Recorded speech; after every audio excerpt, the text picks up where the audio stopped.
In this video, I will show you exactly how to take the audio from a video file and turn it into a separate track using Adobe Express. This is an incredibly helpful feature if you want to edit your sound independently from your visuals, or if you simply want to use a specific sound clip from a video you recorded. To get started, you first need to open your current project or start a new one within the Adobe Express workspace. Once your canvas is ready, navigate to the Media tab on the left side of the interface and click on Upload from Device. This allows you to find the video file on your computer and place it directly onto your canvas. After your video appears, take a look at the multi-track editor timeline located at the bottom of your screen. You will need to click on the video clip in the timeline to make sure it is highlighted and selected for editing. Now comes the main step. With the clip selected, you can right-click on the video or use the Options menu to find the feature labeled Extract Audio.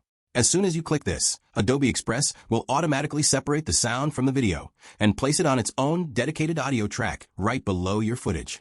This gives you complete control to move the audio, trim it, or adjust the volume without affecting the original